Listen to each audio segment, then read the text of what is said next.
Before we dive in, here in the US, today we're celebrating the holiday of Juneteenth.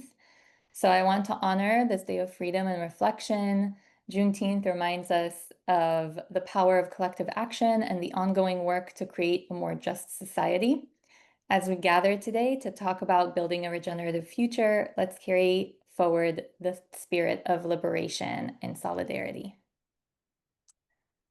I see that we have a lot more people joining us. So welcome, put your name in the chat and where you're calling from. Thank you for joining, and yeah, happy Juneteenth to everyone. So, can change the slide, Felix. My name is Inbal, and I'll be your facilitator today. I'm the Director of Programs at Work on Climate. And here we believe that solving the climate crisis isn't just about new technologies or policies. It's about mobilizing the talent, relationships, and power of professionals across every field to bring a regenerative world. We've built the world's largest community of climate-driven professionals, and today's event is a step towards channeling that collective expertise towards talking about how to harness AI in a way that will actually work for the human and the more than human world. A couple of guiding principles to make the space as productive and inclusive as possible. We have, you can change the slide, Felix. We have some core values and norms here. So the first one is to get nerdy. So please bring your insights and deep technical knowledge. They are gifts and we're here for them. So please share them. Step up and step back. If you tend to hold back, lean in. And if you tend to dominate the conversation, create space for others. No tech zombies, please. Give each other your full attention. Cameras on, especially in the breakout rooms, and engage with the chat. Put your questions in. And especially all of these are really relevant for our breakout rooms that we'll have later. Time box sharing, please honor the agenda by keeping comments concise and use gentle hand signals to stay on track. Our agenda for today, we're in the intros and welcome. Then we'll roll into a keynote by Amanda, who we'll talk about tomorrow. And we have some amazing panelists for you guys with Q&A. That will be the main chunk of our time today. And we'll go into breakout rooms at the end, where our panelists will be moving around different breakout rooms. All right, so let me introduce our speakers. Our first speaker, Amanda Joy Ravenhill, is a globally raised regenerative entrepreneur and educator who's driven by a passion for catalyzing a resilient future for all life on Earth. You probably know her as the force behind Tomorrow, the Planetary coordination platform, and as the co-founder of both RegenIntel and Project Drawdown. When we met, she talked in the same breath about the future of AI and hunting for secondhand organic cotton yarn, which I loved. So that's my little tidbit about Amanda. Our second speaker, Jed Sundwall, has spent his career weaving together data, cloud computing, economics, and policy, shaping best practices now used by NASA, USGS, Google, and Microsoft. He lectures at Yale's Jackson School of Global Affairs, consults for the Taylor Geospatial Engine, and advises the Center for Open Data Enterprise. A self-described humanities nerd, he hosts the Techs on Techs, really hard for me to say, podcast in his spare time. And when we met, I was struck by his easygoing nature and sheer amount of knowledge in his brain. Our third speaker, Jessica Groopman, built the Regenerative Technology Project to push the tech industry towards societal and ecological health. As a veteran analyst and futurist, she's published over 50 reports on emerging tech and co-authored The Fast Future Blur. She's advised leaders worldwide on Horizon 3 innovations, founded Kaleido Insights, and now serves as the Senior Innovation Advisor at Intentional Futures. Trained in anthropology, Jessica has an uncanny knack for bringing unexpected voices into the room and helping teams see the future differently. and she's a RegenIntel Fellow, which we'll talk about a little later. All right, so I'm going to hand it off to Amanda. Thanks for joining us. Great to be here. Thank you so much. So I'm Amanda Joy. I'm the co-CEO of TMRW Tomorrow. And I'll start with a little bit of a story. So when I started Project Drawdown in 2013, the idea was to collate and organize ideas around the climate crisis, solutions that solve many different problems, including climate, so that they can scale. And we raised about $3 million to publish Drawdown. It became a New York Times bestseller. I hope you all are familiar with it. And we estimated that it unlocked something like $3 billion in climate investment. So that was 1,000x ROI. And so I've seen directly what happens when people have access to these solutions and access to these ecological strategies. But frankly, Drawdown was kind of a tool for super users. A lot of the people who used it were already very much aware of climate change. They were very passionate about doing something. And so Tomorrow is really creating a tool for everyone everywhere who might not actually already have the inclination, but might be motivated by other things. Next slide. So a thriving future is possible. I've been studying these solutions for about 20 years, and I'm certain that we have the technological and ecological capacity to have a thriving future. There's so many strategies we can employ, from coral restoration to fire ecology, from biotic pumps, which we have Rob DeLay here, who's an expert in this, from biotic pumps to sponge cities to indigenous guardianship to regenerative agriculture. There's so many strategies that cool the planet, also can cool local areas, can heal land, can protect biodiversity, and build thriving local economies in the process, and help us adapt to and be more resilient to the volatile futures ahead. And so what we're doing with Tomorrow is going from kind of this world of isolated pilots. There's a lot of bright spots, kind of lighthouses on the horizon now. And we want to change that to planetary scale coordination of these pilots so that we can really be more than the sum of our parts, and all of these strategies can interplay. Next slide. So we're building this socio-ecological decision layer that helps people see ahead of the crisis so that we can really break the cycle of cascading failures and see the opportunity to create ripples of cascading benefits. And in our discovery phase of trying to figure out if this is actually even possible, we worked with an AI/ML leader from DeepMind who went really deep with us on the technology, which we'll get into a little bit later. And just absolutely wonderful news that the AI has met this moment where we are, and we can actually do this planetary scale coordination, which is thrilling. But we also did some just kind of modeling of our own home and our own neighborhood in Southern California. And I'll just tell a little bit of a story to give you an idea of the kind of fidelity of ecological information we'll be able to give people. So where we are in Ojai, the tree canopy is thinning. We have like an oak savanna biome. And those oak trees are really good for protecting us against fire. They're kind of like ember screens, and they provide shade, and they provide hydration to the local soil, which can act as a fire break if the soil is wet enough. But that tree canopy is thinning. And it's thinning because of an overpopulation of bark beetle. And one of the reasons for that overpopulation is that the bird that usually eats that, its primary food source is this grub that's no longer around because of pesticide use. So we're able to kind of like map out this causal chain and realize that if we reintroduce this grub in a responsible way, the birds will come back. They'll eat the grub, but they'll also eat these beetles, and the trees will stop thinning out so much and provide more fire protection. So that's one little insight, but what we're creating is this whole global layer of really high fidelity site-specific location location-based ecological strategies for everyone, everywhere. Next slide. So there have been about $5 trillion in damages from climate disasters since the turn of the century. And there's another 5 trillion estimated in the next decade.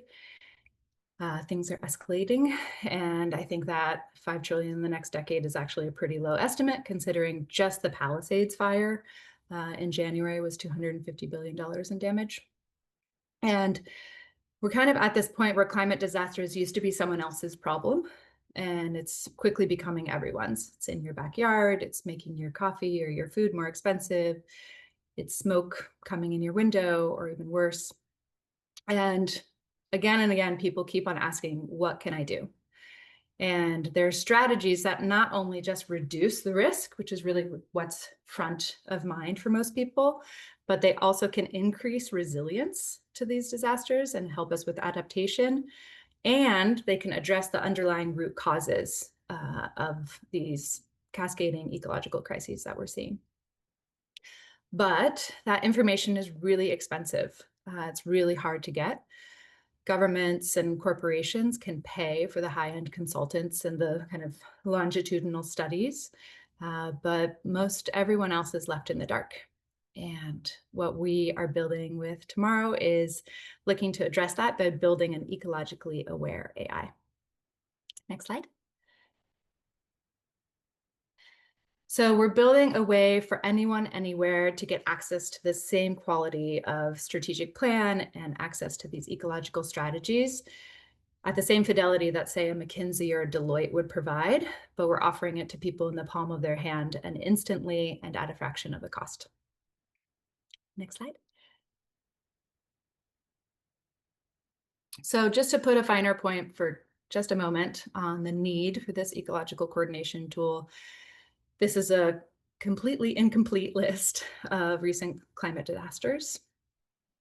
And it doesn't include things like some of the tipping points that have been breached, like the West Antarctic ice sheet and the Thwaites Glacier there, which is going to slip into the sea and cause sea level rise. Our planetary boundaries are being exceeded. And yeah, you can think of it like you have a dear family member that's in the ICU. 6 out of 9 of our planetary boundaries have been breached. If you haven't seen it, the Planetary Health Check has some good visuals and reports on this. That's out of the Stockholm Resilience Institute. So I encourage you to check that out. Next slide. So the way that we're going to accomplish this is by building this socio-ecological layer 2 model. So what it does is it connects a bunch of different systems in order to be able to provide that specific and super actionable guidance. An emphasis on the actionable, trying not to overwhelm people with everything, but really give them kind of that first step that everyone can take based on their place.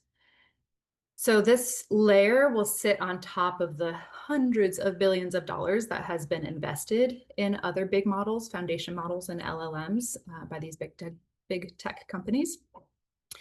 And right now, when you use those tools, the LLMs or the physics engines or the weather and climate models that are out there, some policy models, they generally all give pretty generic ecological outputs. And our layer 2 model will bridge these and be able to output this highly precise cross-domain intelligence that's site-specific and is particular to your backyard or your supply chain as a small business or your farm and your bioregion as a farmer or rancher. Go on to the next slide. So another thing that's unique about our strategy is that we will be built on top of these large language models, but we're also going to train directly on ecological data and sensors.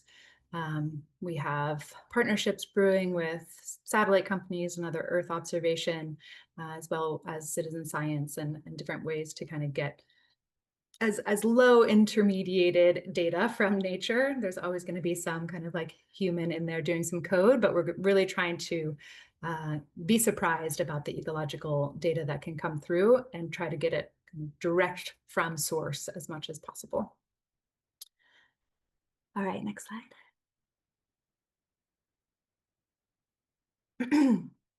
So this is the longest slide here, and bear with me, there's definitely some jargon in here. If it doesn't make sense to you, you can follow up and we can chat about it. So to build a tool that did all of this, as I mentioned, we spent 6 months doing some really deep diligence with a ML AI architect from DeepMind. And through that discovery, we realized there's basically the 6 different areas of innovation that we need in order to fully realize this vision.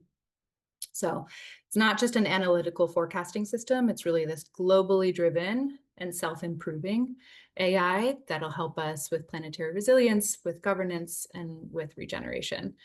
And any of these I could talk about for a really long time. So feel free to ask me the questions or reach out over LinkedIn. But yeah, so first it's a physics and biology informed AI.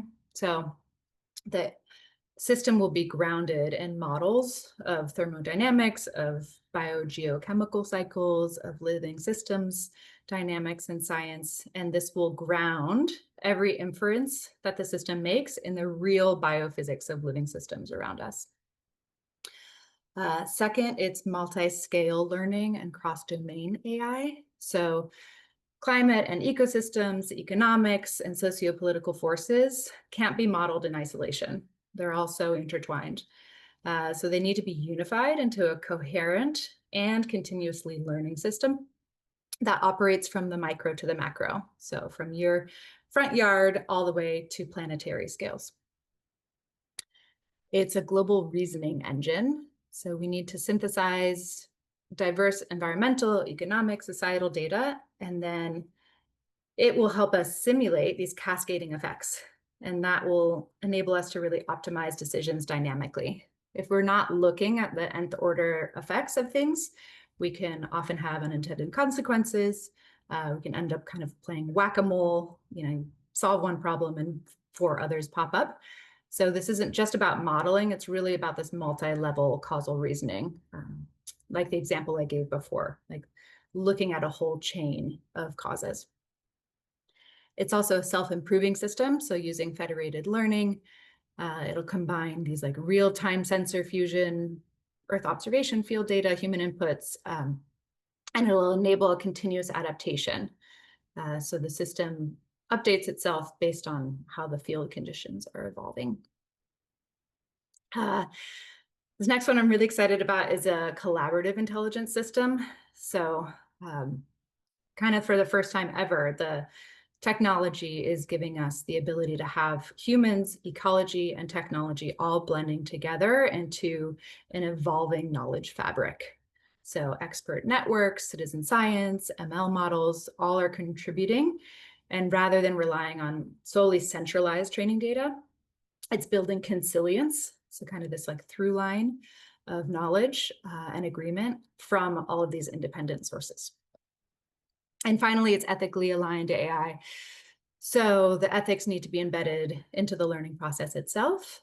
We're embedding governance frameworks and working with a bunch of different people on collective intelligence tools like Polis and Remesh and Google Jigsaw SenseMaking, and kind of building in that ability for people to do good governance, along with equity principles and interspecies care that will enable the system to really remain accountable to the larger planet and the larger planet's flourishing. All right, next slide, please. So what does it actually look like? So before we had LLMs, it was pretty hard to imagine that a single tool could draft a complex legal document, but also write an endearing children's story for your niece, and do that with no change of coding or creating custom coding in between. So kind of similar to that idea, we're building a tool that can handle kind of the equivalent of omni-domain queries, but for ecological and resilience queries. So anyone who wants to know how to reduce risk while increasing resilience and addressing root causes will be able to use this tool to get answers in a way that have never been before available. So like it says on the slide, there'll be tools for homes, for farms, for organizations that want to show kind of their theory of change. That could also be a family office or investment group that wants to show kind of like what it's doing.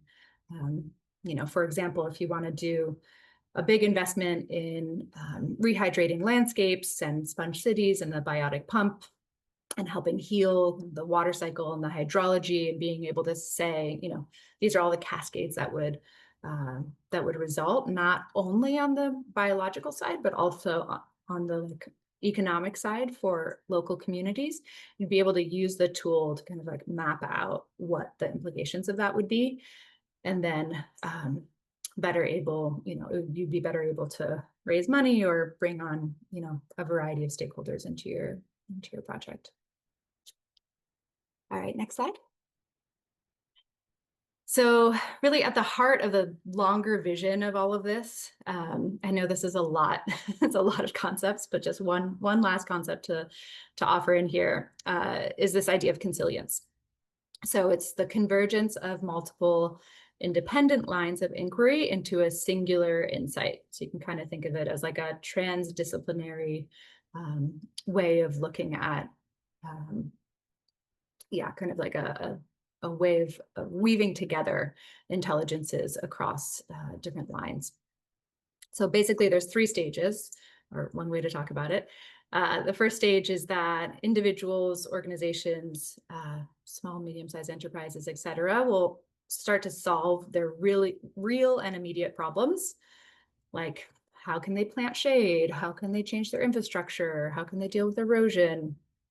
How can they plant water? And that's kind of the first spark. And then stage 2, as more people and more actors come online, those scattered sparks start to connect and the patterns begin to emerge. And there's this kind of almost invisible coordination that happens. This is also through like communities of practice. We start to learn what's working in different biomes. And this is what I was speaking to earlier, what once looks like kind of isolated pilots starts to form this constellation of interdependent action from independent fixes. So we're not kind of going out the gate and saying, let's all build this together. We're kind of going out the gate to everyone's independent risk appetite. A lot of people are losing their insurance. 15% of US right now is on insurance of last resort. And there's a lot of kind of independent motivation to make these ecological strategies, central to people's life. But as they start to do it, we start to see this constellation of interdependent action. And then stage 3 is like where the real magic happens, when all of the independent actors begin to see themselves as part of this larger independent whole, embedded within it, intact within this larger flourishing of planetary thriving. And not to say it's all thriving and all roses. There's definitely a lot of volatility and a lot of adaptation that's going to happen. But our idea of really centralizing solutions that reduce risk while increasing resilience and addressing the underlying root causes can help us kind of get through this like darker period of a lot of volatility and really increase resilience in a way that we can see thriving, I think, for the younger ones here within your lifetime, fully thriving planet. So yeah, as we co-create this thriving future, we're not just solving today's problems, but really generating new capacity in ourselves, new capacity in systems all around, whether that's biologically or community or economically. And in generating that new capacity and really focusing on that, the capacity to thrive and kind of our ability to work together, will be able to boost resilience at all sorts of scales. Next slide. This is the last one. Active roles. So we currently have 2 open roles, a CTO and chief scientist. I won't get into it for the sake of time, but feel free to take a screenshot and email us at talent@projecttomorrow.com. And yeah, there's many ways to get involved. If this doesn't, if neither of these roles are quite the right fit for you, there's plenty of other ways to support. We have some volunteers here in the chat that are supporting us. And yeah, just briefly, the CTO is a systems level AI architect with some ecological fluency, and the chief scientist is someone who's like really on the frontier, but loves transdisciplinary work. So thank you all. It's really just such a joy to share this. We've been mostly in stealth. This is kind of one of the more public things that we've done, inviting people to join us. So it feels amazing to have gone through, yeah, some thorough discovery to see if this is possible. And it's thrilling to know that it is. And there's a lot of work ahead. So come join. Thank you. Thank Thank you, you. Amanda. We got a lot of questions for you in the chat. So while we move on to the Q&A in the panel, if you could just go through some of those questions and type the answers out, and that would be great. And I do see some questions that are related to our first question here. A lot of you are kind of asking about the energy use of AI machine learning tools and how to keep those at check. So I would love for us to consider the concept of regenerative technology here. And I want to invite Jessica and Jed here into the panel, into the conversation. How do we recognize the difference between tools that sustain the system and are extractive and those that actually regenerate it? Yeah, thanks, Inbal. Thanks, Amanda and Jed. It's wonderful to share this with you and all of you who have joined today. Great to be here together. I love, Inbal, what you just offered around this quick definition of regenerative. This is a term, of course, that's being thrown around quite a lot, but there's a difference between the technologies, for that matter, the practices and designs that just sustain the current model and exist, frankly, in a sort of do less harm paradigm versus those that actively help heal and restore and regenerate. Regenerate not just our ecological ecosystems, but our social, cultural, our economic, all of the systems in which we exist as humans. So that difference, which of course is sounds great, but is actually anchored in the patterns and principles of ecology, of ancient wisdom traditions, of biology, sort of a biomimicry of design, if you like. This is different, maybe we could say, than the current tech ecosystem. How many of you here feel like we have reached a regenerative technology paradigm? Very often, the opposite may feel true. Often, technology is hijacking our attention, or it's stealing our dollars, or it's a rent-seeking subscription model. There's many ways in which technologies today are in many ways, accelerating a lot of our extractive practices economically and culturally and politically and so forth. So I think that's one piece. And this can sound, if I said, okay, well, technologies that are no longer accelerating extraction and separation from the natural world or domination, but are rather in service to life or health or potential itself, or technologies that are no longer planned for obsolescence, right? Obsolescence by design. This is the predominant business model of tech, but are instead designed for circularity or modularity or reuse. Or I could say technologies that, are very proprietary and are closed and highly competitive, zero sum, versus technologies more regeneratively that are more about collaboration, co-creation, a commonsing of data and value, more open source generally. We could speak at that level, but what I also wanted to do to kind of ground us in this concept and take AI into a broader context was offer what we've developed from our research, a framework around, if you think about today an existing technology stack, what might be different with a regenerative tech stack? Somewhere there's a slide perhaps to show this, which you can pull up if you can, Inbal. But okay, today technology stacks are really just consisting of, configuration, hardware, software, APIs, the network, right? The technology itself. Sorry, there's a lot of text on this slide.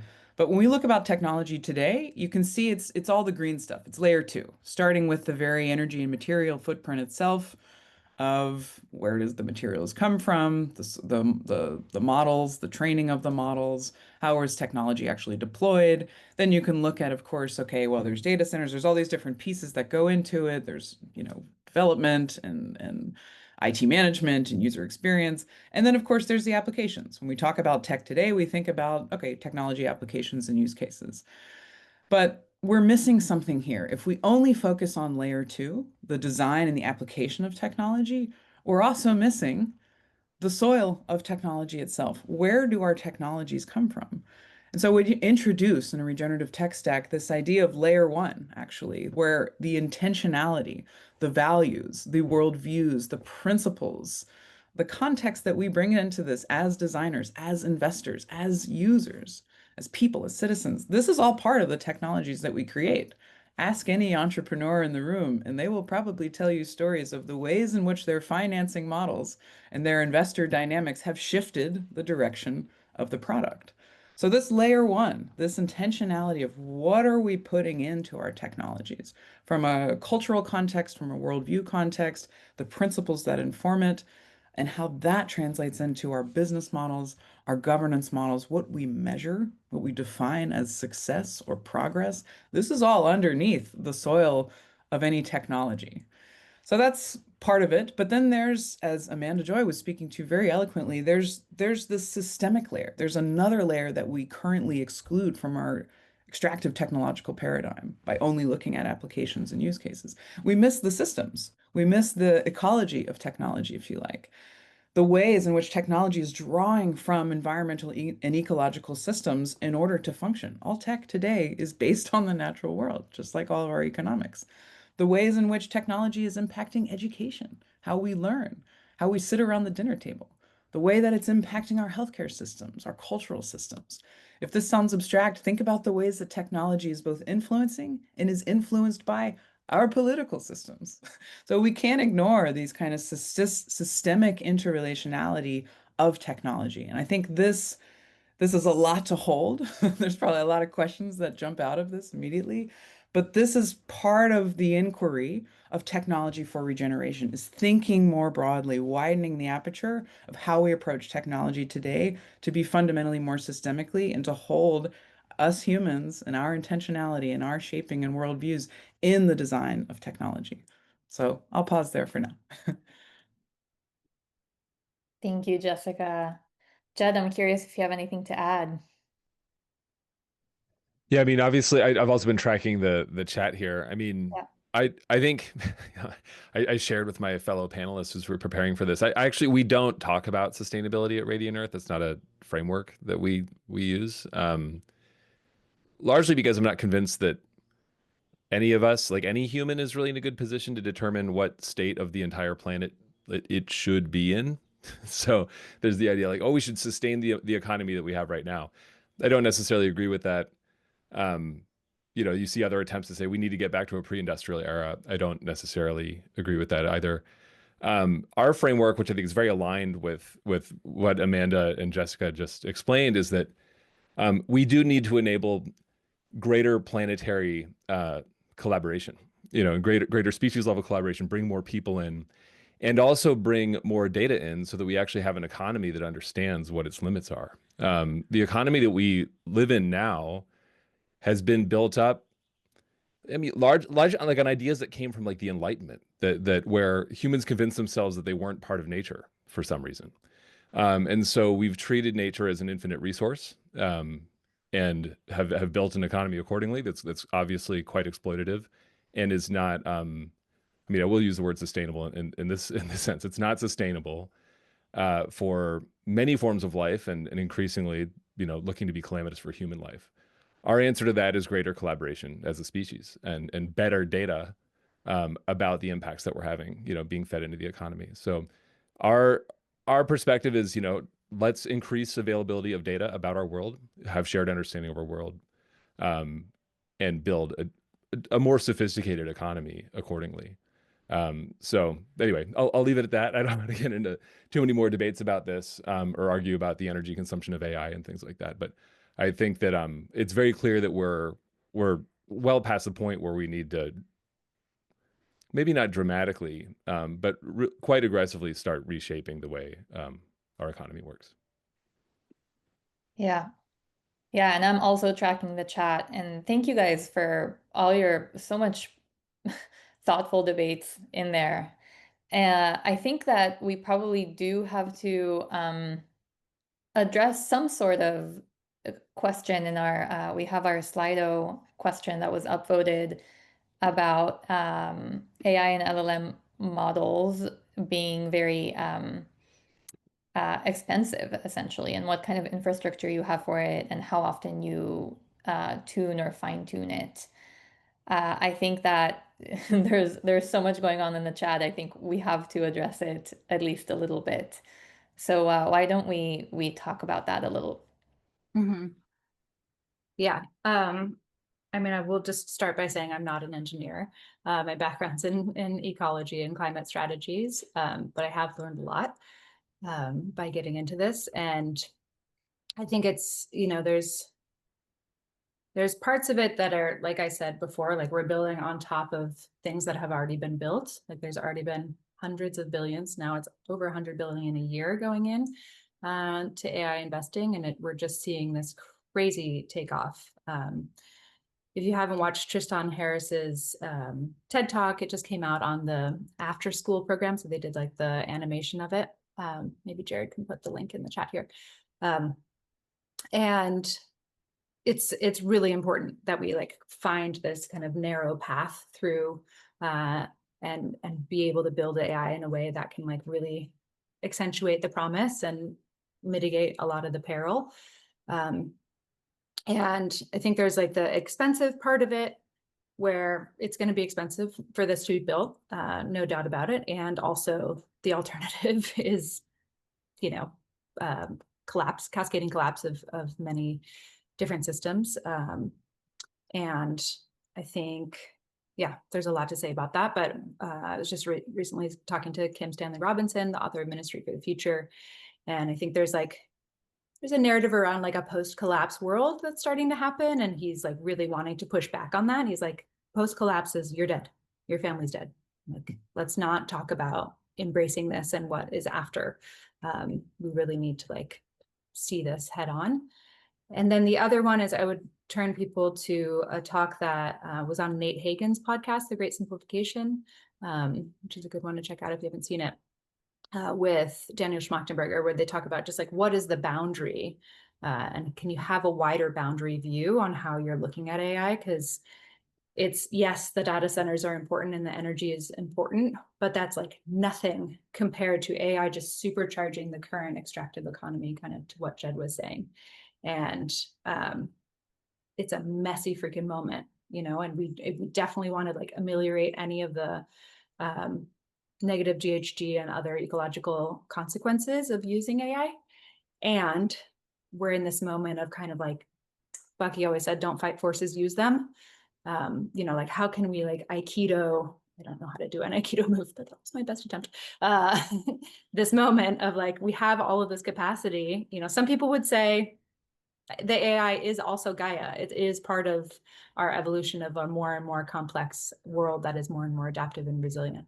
And so, yeah, I would love to see more people focused on this kind of like regenerative paradigm that's based in systems thinking and living systems understanding, really lean in to the tool rather than like, oh, every query is this many gallons of water use and not using it, and then kind of like getting left in the dust. But yeah, it's super complex. Yeah, thank you. Go ahead. I just want to offer a couple more sort of challenges and tensions to this question. It's a tension, right? I mean, there are abundant AI applications in support of resilience, climate health, these things we've been talking about. And it's true that these technologies are incredibly compute intensive. Both of these things are true. Here's another nuance. Just as we saw in the blockchain space, when there was so much critique of Bitcoin blockchain, rightfully so, for its outrageous use of compute and decentralized consensus algorithms, that invited investment, it invited innovation, it invited a huge class of developers to try to build more ecologically and energy aware consensus algorithms.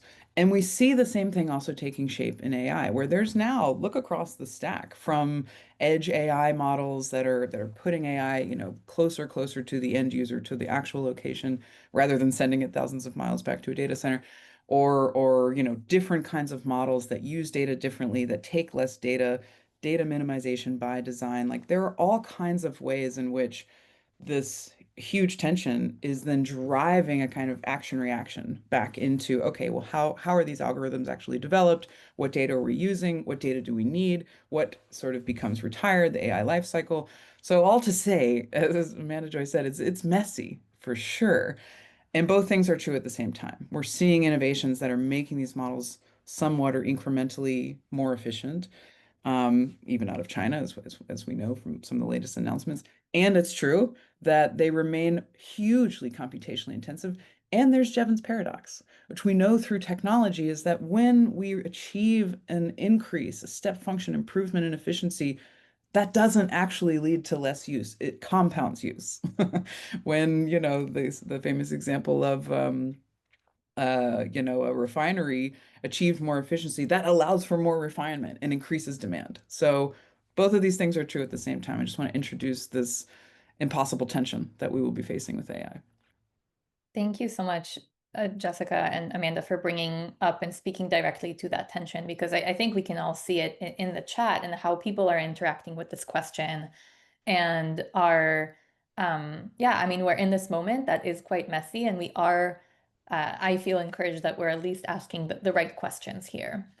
And I think on the curtails of what you were just sharing, Jessica, how do we prevent AI and machine learning from reinforcing extractive logic, even when they're applied to problems like social and climate problems? Maybe this is a question for Jed or Amanda as well.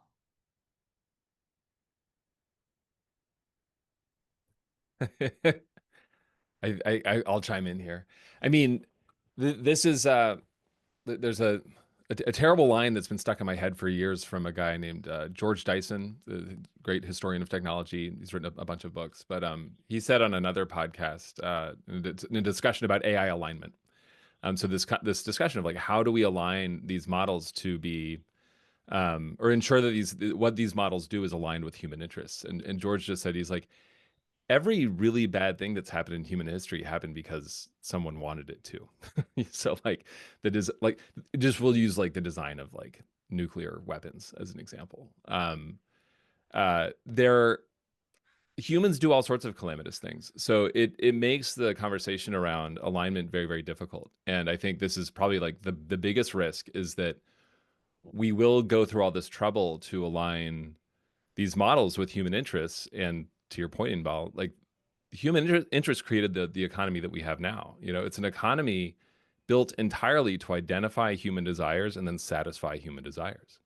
And also like manufacture human desires. So like, convince people that they want things that they didn't really want before.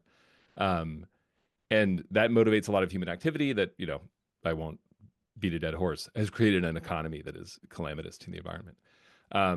So anyway, all this to say is this is a very hard question to answer. And it does, again, sound like a punt, but I mean, our approach and our thinking to this is that if we can get finer grained access to information about the environment and the impacts that we're having on the environment, and somehow figure out how to price that data into the market, that's the problem that we're hacking on, is like, how do we get data about the environment into the market? And I do think increasingly that AI is going to be necessary to do that, just because of the absolute tremendous volumes of data that we have to work with, and our limitations as humans on understanding that data. When you're talking about training in a model that can understand a location on the planet or some bit of information about the environment, not just in terms of like the labels that we would give it, like, oh, this is a forest, this is a river, this is a desert area, but instead as like a vector embedding that has potentially hundreds or thousands of dimensions. That's a level of understanding, like a quantifiable, or at least like how would I say this? Like a computationally accessible way of describing the environment that we've never been able to do before. And I think that holds potentially a lot of promise for us. And so that's why I'm interested in this kind of work. I think a lot of the question around how do we prevent AI from reinforcing this extractive logic lies in ourselves, and how we as designers and builders and sort of the demand side and supply side of AI are holding the question and use of AI. I mean, the finance models in tech are highly extractive today. Can we build regenerative technologies in those finance models? We should look to we should look to our investment dynamics for a big part of this question of AI not serving extractive models. I mean, meanwhile, on a very sort of like practical example level, there's an organization I think is very interesting called Materium that's focused on sort of biomaterial design and innovation to displace petrochemicals.